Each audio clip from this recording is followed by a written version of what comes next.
Next up is Ariel Friedman in a reading of her original work.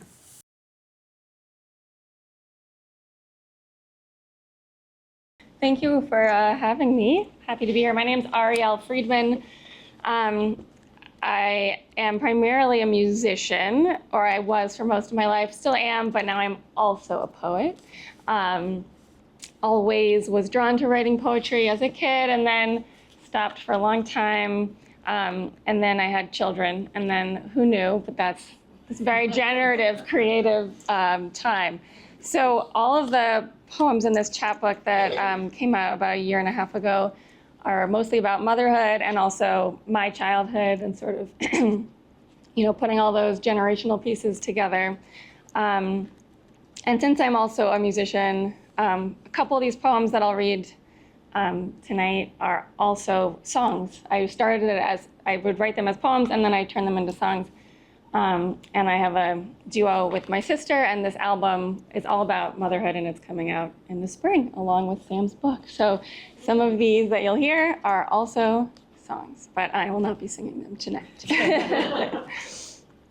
All right, so I'm going to start with a poem I wrote that was originally published in Panegyrus, and this is called In Charge of Birds.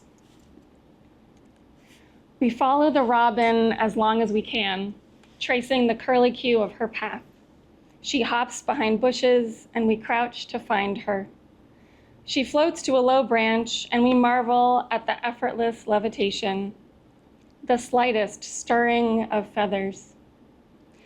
I watch her as my son does, as though this were also the first robin of my third spring on earth. When she finally disappears, my son pleads, "More bird, more bird," looks at me as though I could rise above the white pine, comb its needles with my wings. As a child, I mistook dreams for reality, was sure I could fly. That once I'd soared so low over the stairs, I'd grazed its tufted carpet with my fingertips as though it were hillside grass. I tell my son I am not in charge of birds, that they are bound only by a contract with worms and the open beaks of their babies, the flow of tropospheric currents, and whatever genetic programming turns their bodies south each winter, as though they were compasses that cannot be held in our palms. We walk to the park, and I promise him we will see more birds. We will pull them from the sky with the force of our desire. We'll fly low over the hillside. And now another child-based poem about the mundanity of motherhood and the transcendence of the things your children point out to you. This is called Look Up. Look up, you remind yourself daily. Look up from the screen-cracked phone, from the oatmeal dropped on the floor, the sponge still wet in your hand. Look up from the steps that could lead anywhere, the grocery bags that heavy your shoulders like milk-full breasts. Look up from the walk that needs shoveling, the cat that needs feeding. Look up tremulous after reading it in a book, after the snow has photo-negatived each tree, branch bone underbelly, white shadow above. Look up from the pile of snow you've made into a cat. Watch as your son carries a dusting in his mittens, pats it onto the earless head. See him find a yellowed leaf, help him separate the midrib from the blade, see the blade become a whisker. How he struggles to poke it into the cheek, gives up, hollers up, and runs to the bottom of the hill where he waits for you. Look up later when the sun sinks, when the sun orange pinks the sky, when you begin your walk home from the playground, when your son says, "Mommy, moon," and you marvel together at the waning gibbous that gathers the sky around her like cloth. Then, "Where babies?" he asks. And you know he means stars, which are anything but babies, though you don't tell him so. You tell him it's not dark enough yet, that certain things can only be seen in the dark. The moon's many children, for instance. Tiny and somewhere an entire world. Oh yeah, the moon was amazing last night. Yeah, the harvest moon, right? Yes. Speaking of moons, I just realized there's moons appear in this poem as well. Connection. This is a poem I wrote in the style of that old childhood rhyme, The House That Jack Built. And this is about my maternal grandparents who had their house built for them in the 1950s. And my mom was born there, her three older brothers, and then I ended up going to college near those grandparents and spending a lot of time with them. So this is sort of like a generational story, starting with how my mother was conceived, which is an interesting story. Highland Park, Illinois, 1952 to 2020. This is the house my grandparents built, split level brick with a brook out back. This is my grandmother, aproned and aching for a fourth child who shapes dough into moons. And these are her sons who eat the moons that my grandmother made in the house my grandparents built. This is the note she leaves on the table, and this is my grandfather arriving home. This is the kitchen, unusually dark, and this is the switch that turns on the light, illuminating the note, which is perfectly cursived. I'm sorry, we don't see eye to eye. These are the hands that grip the table that matches the chair in which he sits in the house my grandparents built. These are the headlights that split the night. This is the relief that fills the split. This is the bed where later they lie, and this is the shawl that covers the belly that grows my mother in the house my grandparents built. This is my mother, whose hands play piano, and these are the cuts that scrape her hands. These are the brothers who lemon the cuts, who hide in her closet, jump out in the dark, that once cloaked the note that my grandmother wrote in the house my grandparents built. This is the man my mother will marry, and here are the daughters and music they make. These are the daughters who grow up singing, who write songs out in ink that they turn into sound as they travel around, and here are the stanzas left unsung as their grandparents are buried one by one.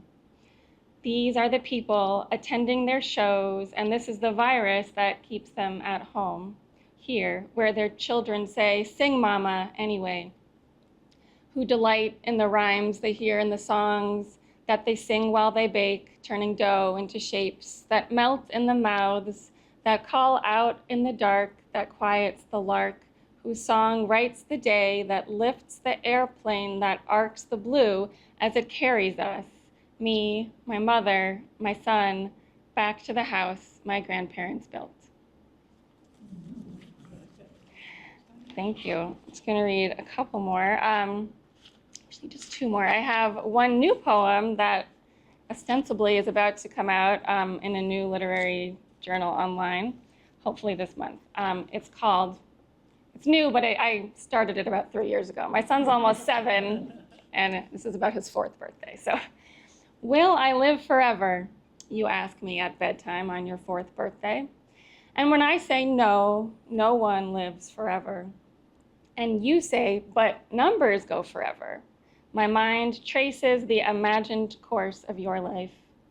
8-year-old turned teenager, gangly kid in a dorm turned 20-something in a queen bed, cuddled with the shadowy figure of not me, until you are old, older than me, and suddenly I am not in the picture. A pencil drawing of us, me erased, and it takes some time to soar back into my body, next to you, on your bed, on the floor in my bedroom, a place I can't imagine you'll ever leave. I tell you yes. Numbers go forever. Squint, and you'll see them curl over the horizon, carrying the future in their tiny mathematical hands. Someday, I tell you, we'll look down at them, or maybe up, our essences scattered like light through a prism, into anything but numbers. I'm going to leave you with a poem I wrote after seeing Hadestown, the musical. If anyone's seen it, it's so good. And the whole time you're sitting there in the theater and you just want it to have a happier ending than you know it's going to have, like a lot of the old stories. So this is called Happy Ending. And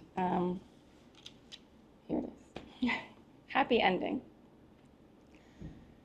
Catch the story midstream and hear the pounding doubt between his temples.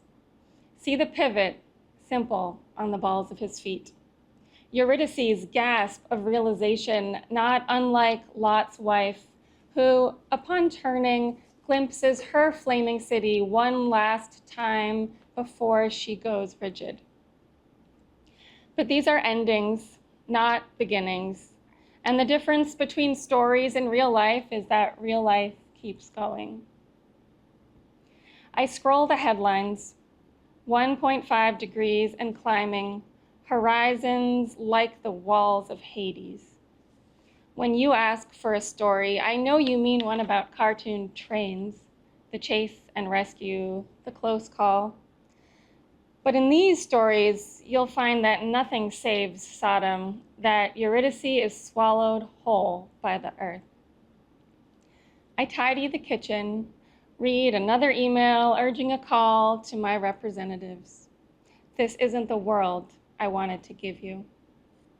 Once you said women could not be rabbis, and I wondered at that trope 3,000 years old and lodged already in your small bones. What other stories do you know that I haven't told you? Do you know how long Orpheus walks to emerge from the underworld? How lonely he must feel and helpless, how close he comes to the daylight? Do you know that our seas will rise, that the more stunning the sunset, the more toxins in the atmosphere? That when snow falls, I ache to swallow the landscape? Maybe you know already that Orpheus finds his bride, fights to hold on, step after step through the earth's intestines, ahead, the growing circle of light. Maybe you know already how it ends, though when I tell you, I'll describe a finger of fresh air that finds its way to his cheek, the quickening of his pace as he approaches the threshold. This time, he won't look back. Thank you so much.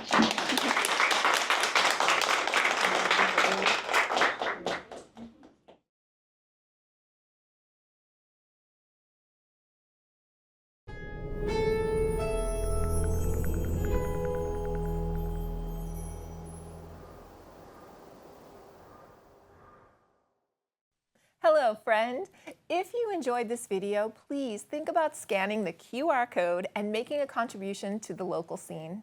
Every dollar is appreciated, and your support helps keep community media alive and our resources free to the community.